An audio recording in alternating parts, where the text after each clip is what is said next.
James Thorsteinson, former president of the Saskatchewan Party, held a meet and greet in Lloydminster for his 2024 candidacy. Held at the Microtel, the gathering took place last night for all Lloyd residents to get a chance to speak to the candidate for the MLA of the Lloydminster constituency. I've been involved in Saskatchewan Party and politics for a long time. Since about 2006, I got involved when Tim McMillan was the MLA. I was the president of the party for almost 9 years until this last March. I stepped aside, and shortly after that, I decided I would take a run at the nomination for the Saskatchewan Party here in Lloydminster. The meet and greet gave Thorsteinson the opportunity to hear the most pressing issues throughout the community. What I'm hearing around the biggest issue is for everybody is healthcare, especially in Lloydminster and the issues that Lloydminster faces with the border, working with the Saskatchewan and Alberta governments and the border issues that presents. That's, of course, number one here in Lloyd. Thorsteinson is a father of 3 boys and hopes to continue his work volunteering with 4-H. It's now time for the Entertainment Corner. Here is our Ty Roswell.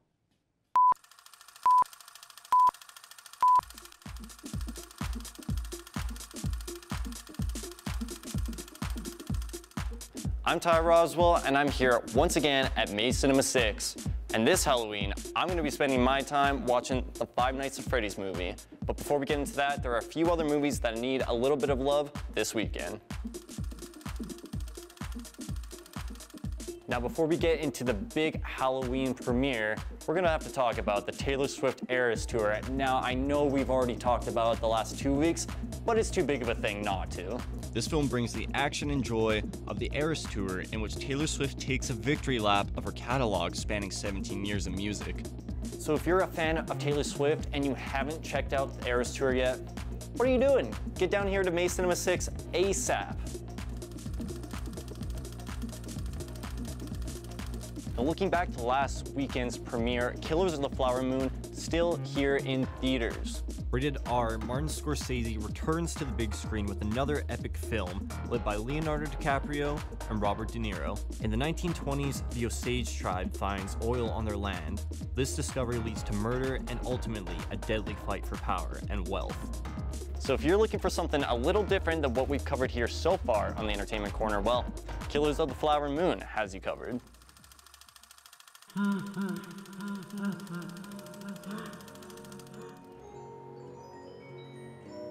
Oh, my bad. I was just getting caught up on my knowledge of Five Nights at Freddy's before this weekend's big Halloween premiere. Directed by Emma Tammy and rated PG-13, Five Nights at Freddy's is a horror movie based on the popular video game franchise of the same name.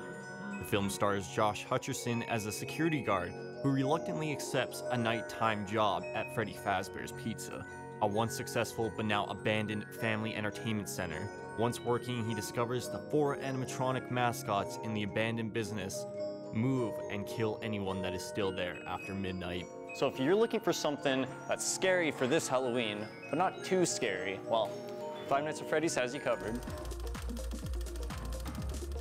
Now that's all the time we have today, but remember, if not all of the movies we talked about today are up to your speed, well, there's plenty others to choose from here at May Cinema 6.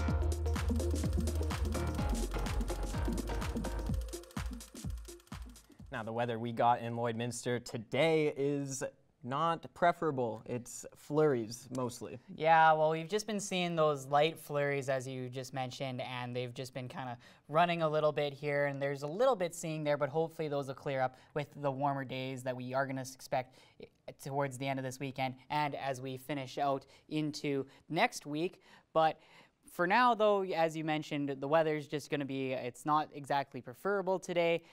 Today we had a high of -2, a low of -10, with the normal being, for today, being a high of 7 degrees and a low of -4. So we're plenty colder than the usual almanac, and as you can see from our sunrise and moonrise, we're getting into those darker times as the month of November goes on. But that will get a little bit better with, well, depending on your opinion on daylight savings. Looking at the Lloydminster Airport conditions right now, we're sitting at -3 with the wind chill. We're all the way up to that dreaded -9, about a 79% humidity. So we aren't really feeling that super dry cold. There's a little bit of wetness in the air, but I don't know if that's always the most positive thing. Looking now into North Battleford, they're very similar, -2, -8, and that 70% humidity as well with that wind chill at the -8, of course. Then looking at Cold Lake, they have a little bit of sun, so it's probably not as bad, but still that -8 wind chill, but a little bit less of a humidity.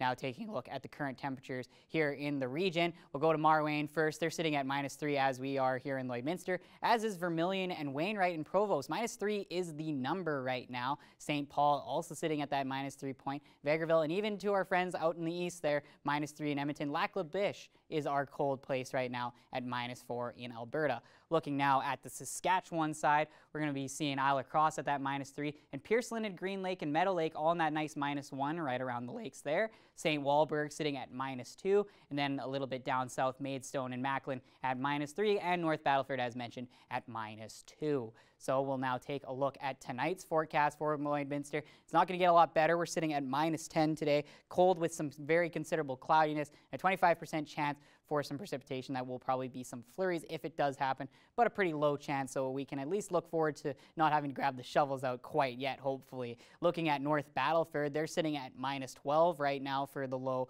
and tonight, and it's going to be really cloudy and cold, so make sure if you're out in the night tonight that you have your gloves and toques on, because it is going to be quite cold out in North Battleford.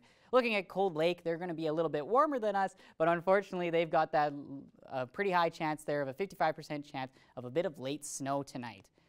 And finally, we'll take a quick look at the 3-day forecast for us here. On Saturday, it's going to be cloudy and cold with a -1 as our high, -9 as a low, so pretty similar to today. But as mentioned, it's going to get a little bit better on Sunday. That's when I would recommend you guys do a lot of your chores if you have any to finish out here in the fall, as a high of 1 degree with a low of -9. And then on Monday, we're looking at a low of -2. It's going to get considerably colder, and -10, though it's going to be mostly sunny and cold, and so we're going to be looking a whole lot better there. But that's going to about do it here for the 7-day forecast. We're going to have a bit more news right away, so I'll send it right back over to Callan. Thanks, Thomas. After the break, we see Lloydminster's second annual Trunk or Treat.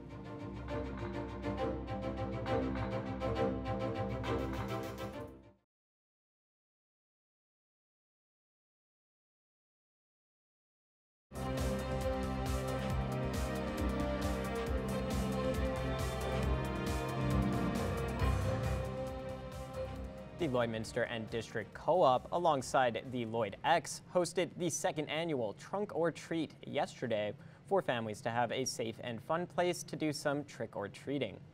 Our Thomas Wildman has more on this spooky spectacle. Happy Halloween!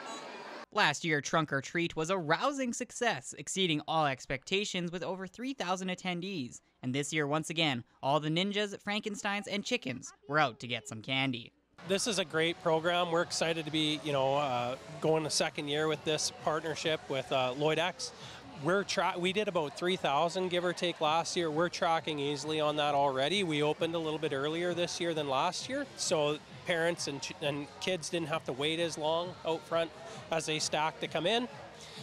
This year, another change we were able to implement is they have stacking indoors, so they can stay a little bit warm while they're getting ready to come through and enjoy all the cool trunks and themes. This event aims to be a safe alternative or addition to the usual trick-or-treating that takes place on Halloween, but is also a great way for the community to give to the youth.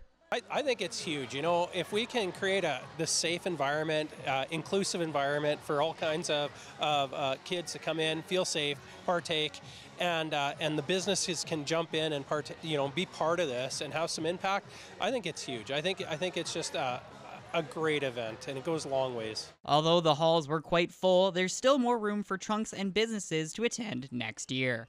Thomas Wildman, Primetime, local news. Happy Halloween!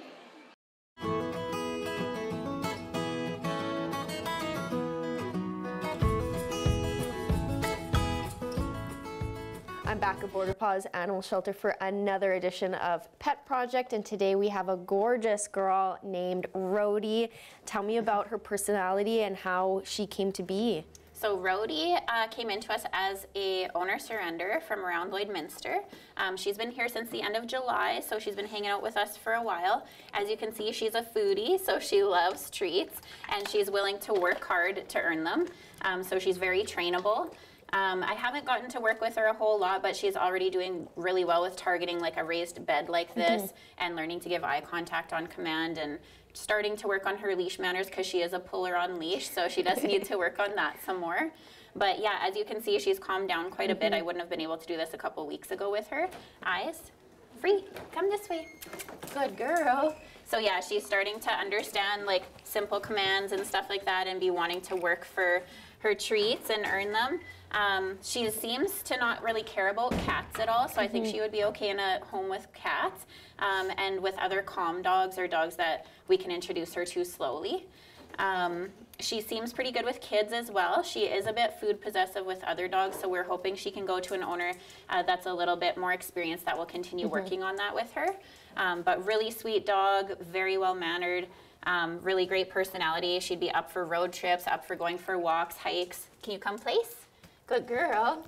And a lot of fun to have around. Yes, for sure. Just walking when we came in, she was curious, but she didn't immediately run to the door. She actually sat down when we walked in. So it goes to show just how trainable she really is. And like you mentioned a couple weeks ago, she wouldn't have been able to do that.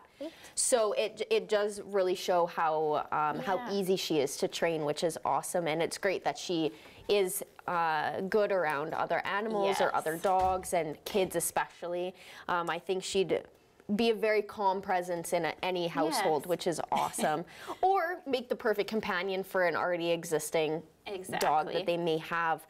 Now you have an adoption event this weekend. Tell me a little bit about that and what people need to know if they want to show up. So it is going to be this Saturday, and it's a Halloween-themed event at PetSmart.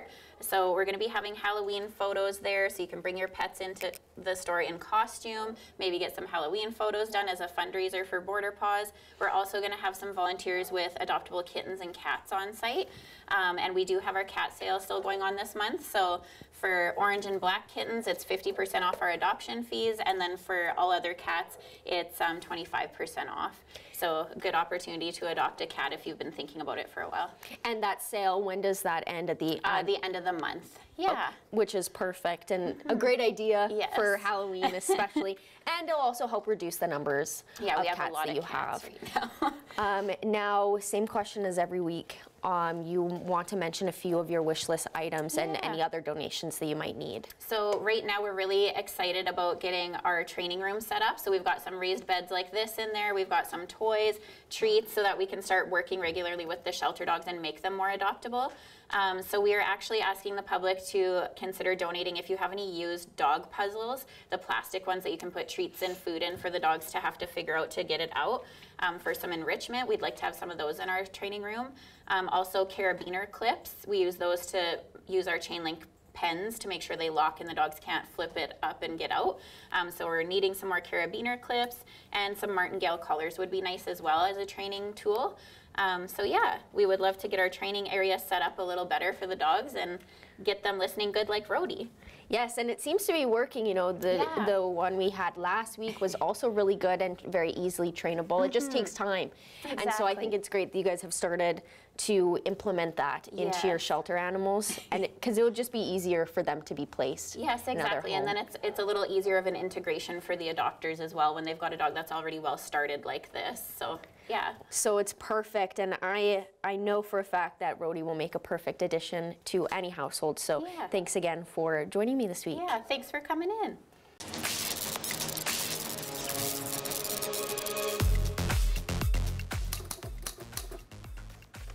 How How Could You, Mrs. Dick? That is the title of the play that opens up tonight here at the Legacy Center. The Lloydminster Little Theatre is putting on this production. In this production, it's based on a true story called the Torso Murders. So it's set in Hamilton, Ontario in the late 40s when a headless, limbless body is found on the side of the hill. That leads to the arrest of the estranged wife of the deceased. But did she do it? Is she the one who did it? You can find out tonight. It is opening night at the Legacy Center. There's another performance tomorrow night and Sunday afternoon. Great local talent on stage. Tickets available at the door. Coming up tomorrow night, CCMA Award winner Tim Hicks is going to be in Lloydminster. His Campfire Troubadour Tour will be making a stop at the Vic Juba Community Theatre. You've probably heard his latest hits on Real Country like Dodge Out of Hell, No Truck Song, Talk to Time, and a lot of people are very familiar with his song Stronger Beer. He's got great energy, a great sense of humor. It's going to be such a fun show coming up tomorrow night. You can get all the details and get your tickets online, vicjubatheatre.ca. And coming up tomorrow morning, the Border City Rotary Club invites you to join them for a fundraising pancake breakfast. $5 gets you a delicious pancake breakfast, and those funds are going to support the Holy Rosary High School girls volleyball team. They'll be serving up that pancake breakfast at Spiro's tomorrow morning. Well, whatever you choose to do this weekend, we hope you stay safe and stay healthy.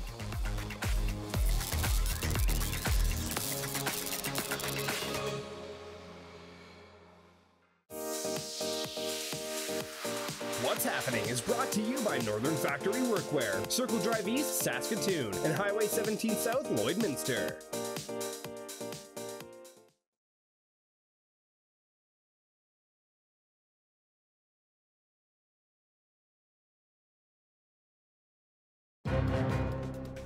Furniture set and design supplied by Furniture Gallery, downtown Lloydminster.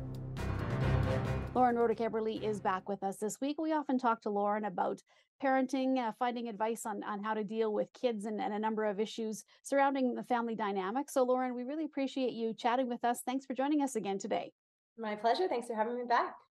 Well, today we're talking about some terms, I guess, that maybe get mixed up when people are talking about it. That's single parenting, co-parenting, and solo parenting. So can you talk a little bit by explaining the differences between those three terms? Yeah, absolutely. So I think words are so important, and it's important for people that they feel seen in however they're being described or how they're describing themselves. So as with anything, we might not all completely agree on these terms, but this is how I think of it. So I will start off by saying that I solo parent my kids about 75% of the time because of my husband's job. So because of that, a lot of people have said, oh, how's single parenting going? Or how is it being a single parent? And I always stop them and correct that just because I know so many single parents and I don't think that how I am having to parent is the same as that, because I don't want to say that their hardships are the same as mine. So I'll start with solo parenting then for that reason.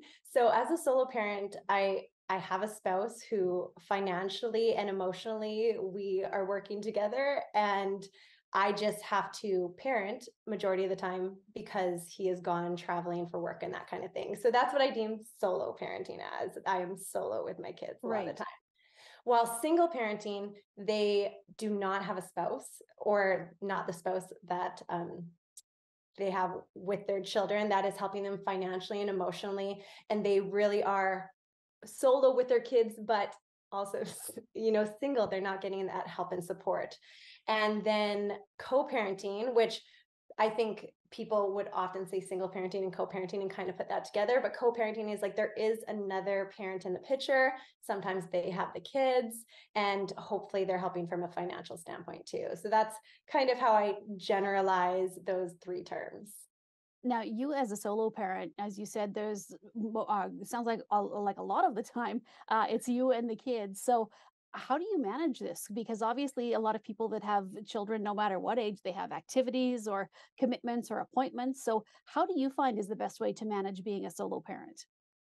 Yeah, big thing with being solo with them so much of the time is that I just make everything a really family oriented kind of concept. So we're doing everything as a family. And actually, you know who's amazing that just popped in my mind as I was saying that is Dr. Michaeline Duclaff. She wrote Hunt, Gather, Parent, and she's all about everything being family oriented, not child oriented. And that's kind of how we live our lives as much as possible, because that means that all our needs are getting met. So even if it's coming down to cooking, doing laundry, that kind of thing, we're really doing it as a family.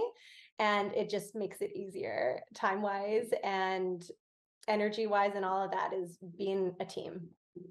One thing you mentioned at the beginning of the interview, Lauren, was that the wording is so important when it comes to these different terms. Why do you feel that is important when you're speaking with somebody? As you said, you know, you will correct them, but why is it important to make sure that when you are talking to someone is in this scenario, that you use the proper terms? Yeah, and again, I think there's some people that might not mind at all, and then there's some people that it would be really important to. So I always want to err on the side of it is important to them.